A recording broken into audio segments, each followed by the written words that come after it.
नमस्कार दोस्तों, बहुत बहुत स्वागत है आप सभी का हमारी 2 मिनट स्टोरी में। दोस्तों, आज एक कहानी जो मैं आप लोगों के लिए लेके आई हूँ, एक सास बहू और बेटे की है। एक परिवार में 3 लोग हैं और बहू ने जब सास पे अपनी चोरी का इल्जाम लगाया तो बेटे ने क्या किया, आइए सुनते हैं पूरी कहानी। बहू जब बार बार माँ पर इल्जाम लगाए जा रही थी तब बेटा बार बार उसको अपनी हद में रहने को कह रहा था, लेकिन बहू चुप होने का नाम ही नहीं ले रही थी।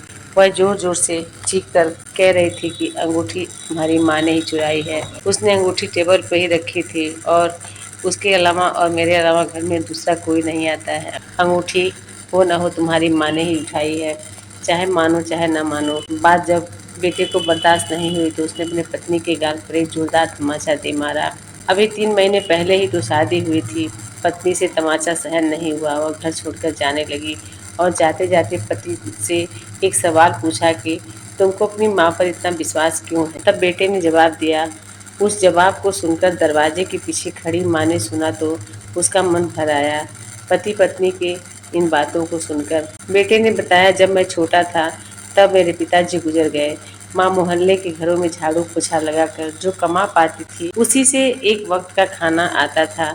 माँ एक थाली में मुझे परोस देती थी और खाली डिब्बे को ढक कर रख देती थी और कहती थी, मेरी रोटियां इस डिब्बे में है, बेटा तू खा ले।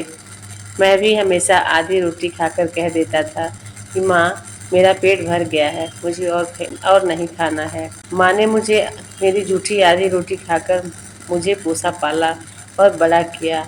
आज मैं इस लायक जो हुआ हूँ, 2 रोटी कमाने के लायक हो गया हूँ, तो माँ की वजह से हुआ हूँ। मैं यह कैसे भूल सकता हूँ कि माँ ने उस उम्र में उस पड़ाव पर अपनी इच्छाओं को मारा है। वह माँ आज इस उम्र के इस पड़ाव पर किसी की अंगूठी की भूखी है, वो अंगूठी कैसे छू सकती है, यह मैं सोच भी नहीं सकता। तुम तो 3 महीने से मेरे साथ हो, मैंने तो माँ की तपस्या पिछले 25 सालों से देखता आ रहा हूँ। यह सुनकर माँ की आंखों से छलक उठे आंसू। वह समझ नहीं पा रही थी कि बेटा उसकी आधी रोटी का कर्ज चुका रहा है या वह बेटे की आधी रोटी का कर्ज। यह बात जब बहू ने सुना तो बहू सास के पैरों में गिर गई और कहा, माँ जी मुझे माफ़ कर दीजिए, मैं ऐसा कोई गलती आगे से नहीं करूँगी। दोस्तों, इस कहानी का सार क्या है? इस कहानी का सार यही है कि अगर बेटा सही है, वह उचित अनुचित का फैसला कर सकता है, तो माँ पत्नी सबके बीच में वह एक अच्छा इंसान बनकर रहेगा और किसी के लिए वो गलत नहीं होगा। दोस्तों, कहानी कैसी लगी आप लोग ज़रूर बताइएगा। मेरा आप लोगों से अनुरोध है कि आप लोग पूरी कहानी सुनिएगा और ज़्यादा से ज़्यादा शेयर कीजिएगा। इन्हीं शब्दों के साथ विदा लेती हूँ, फिर मिलती हूँ नई कहानी के साथ। तब तक के लिए हमारे सभी प्यारे मित्रों को प्यार भरा नमस्कार।